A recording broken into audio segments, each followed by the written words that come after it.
Imagine the keys to your digital life, your social media, your emails, your bank information. It's just all out there exposed in one large treasure chest for anyone to find. Scary, huh? Well, that's exactly what happened when one of the largest credential exposures in recent memory happened.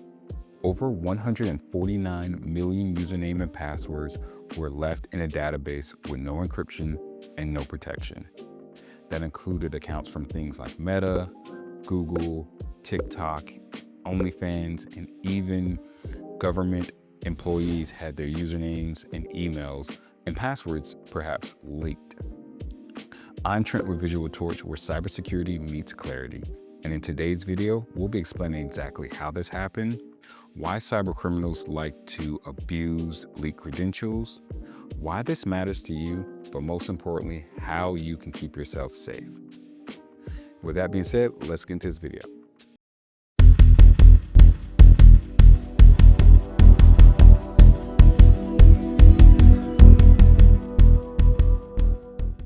In January of this year, cybersecurity researcher Jeremiah Fowler uncovered a public accessible database that was just sitting there wide open, and it contained over 140 million credentials.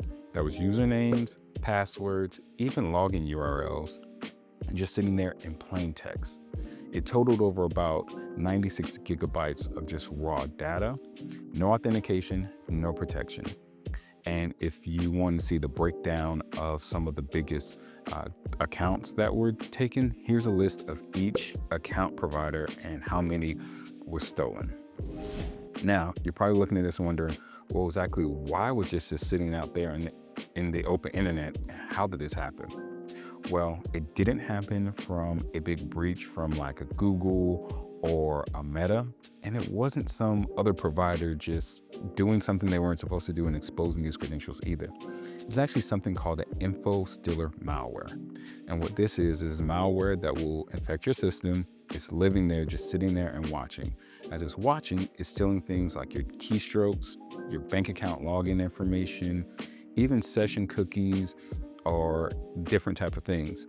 And what happens from there is while it's storing these and it's collecting it, it's going to send it off to these cyber criminals. And these attackers are keeping it in their public repository for them to either use later. Now, all of your information at this point is a gold mine to them. They can sell it, they can do different things, which we'll go over in just a second.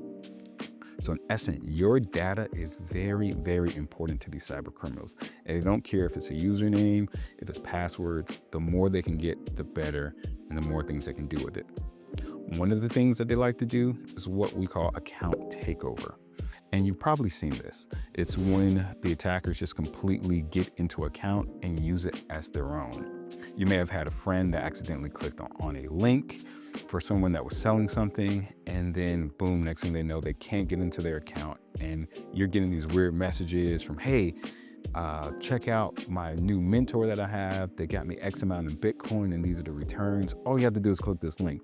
Well, that's what they do. They get to the account, they take it over, and they hop from account to account just to expand their reach and expand what they're trying to do. If they get into your accounts, they also like to create financial fraud. So if you have like a Bitcoin wallet or things like that, they will try and actually move the money out to where it goes into their accounts and your money is just completely gone. They also like to do identity theft with these things. So if they get your social security number, they can just open up random accounts.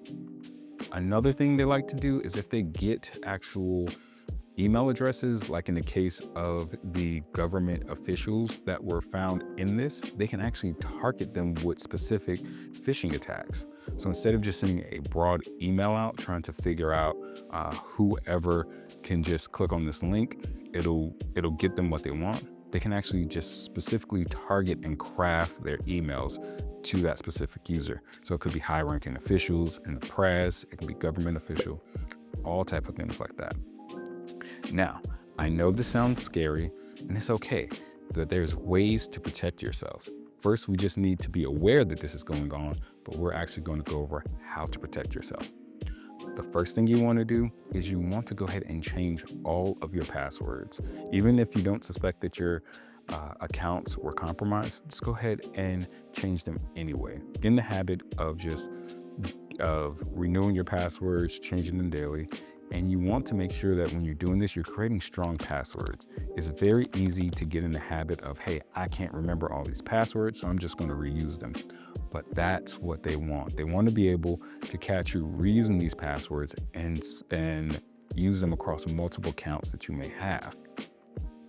And you want to create complex passwords. So like we always tell you is do like 10 to 12 or maybe 14 characters long, include upper and lowercase in there, and special characters. What you can also do is you can create a passphrase that only you know.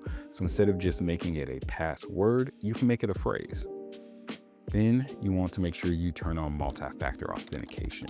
What that is going to do is, in the case that they try to actually log into your account, they won't have the actual code that goes for the second piece of authentication. So it's another way to keep them out.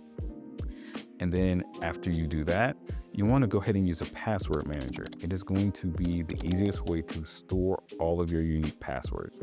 Let's be honest, not all of us are going to be able to remember these passwords. So putting one unique password for one account and storing it in a password manager is going to make your life a lot simpler. And the only thing you need to remember is the one master passphrase for that password manager. And here's a bonus tip. If you wanted to find out if your account has actually been part of any type of breaches, you can go to a website specifically called haveibeenpwned.com. And in this website, you're just going to put in your email address that you expect, and then it will go ahead and run through and tell you exactly where these accounts were found in a breach and where and which it's the email address and then which account is associated with the breach, and you can change it from there. So that is a good tool to have in your arsenal as well. This 149 million credential exposure underscores a larger trend here. And that is, there is malware out there that's living on systems, harvesting credentials and sending them back to these attackers.